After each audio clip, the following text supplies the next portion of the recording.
I thought it was a very good jury of people that were put in a very difficult situation. And so, they did their job.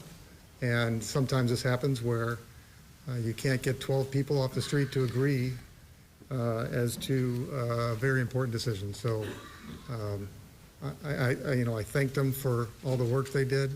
Some of them were willing to talk to us. And so my sense is that they worked very hard to come to a conclusion, and sometimes you just can't. Can you talk about the reaction from Christopher Schurr?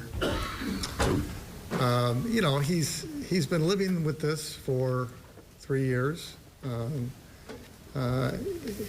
He obviously wanted some resolution. I think he felt that the jury took the time to deliberate. He appreciates that.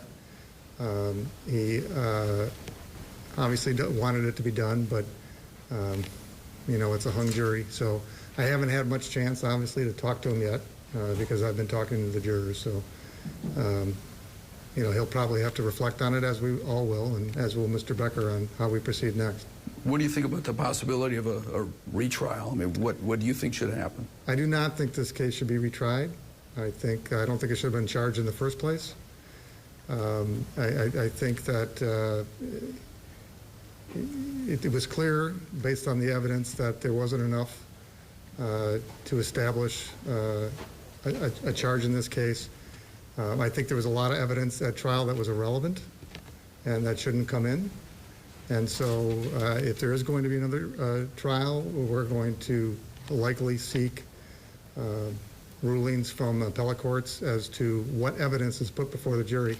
In particular, I do not believe that this theory that was sponsored by Professor Stoughton, how an officer can put himself in jeopardy by following what he believes to be poor policies of GRPD, where he loses the right to defend himself should he later be put in a position where someone is about to use, he's an imminent threat of bodily harm or death. I think that's absolutely wrong. I think the jury was confused by the fact that the prosecutor was saying that he cannot defend himself because he screwed up on whether or not he should chase him.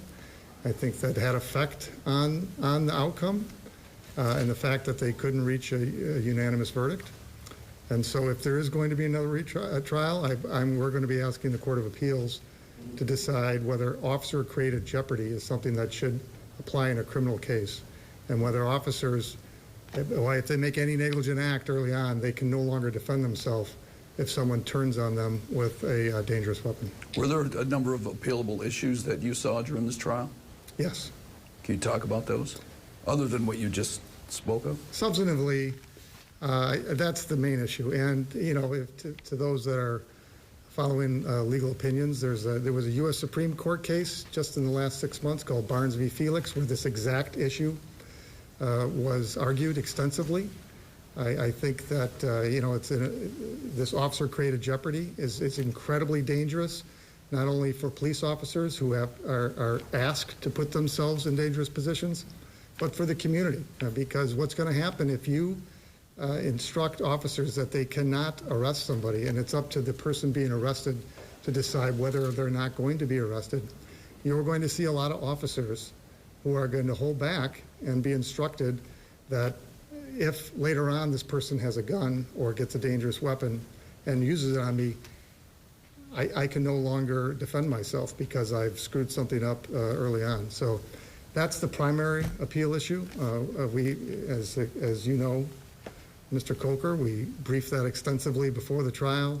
We tried to exclude it all for the trial, but yet it became the central issue. It's clear to me, and if you listen to the prosecutor's closing statement, that he talked about the chase and whether or not that was reasonable, when the issue should have been whether at the moment of the threat, whether Christopher Schurr was in fear of great bodily harm or death, and whether he acted as a reasonable officer would in that situation.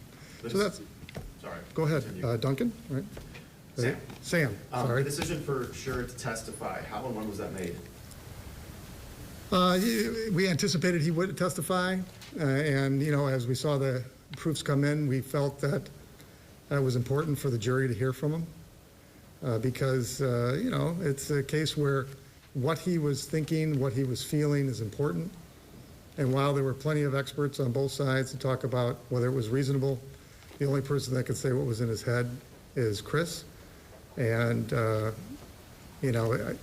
it was a matter of, well, if something happens where he shouldn't testify, we won't have him testify. But the plan was he was going to testify unless something happened. Did you know how that played with the jury? Have you spoken to the jury about his testimony, what difference that made at all? Or?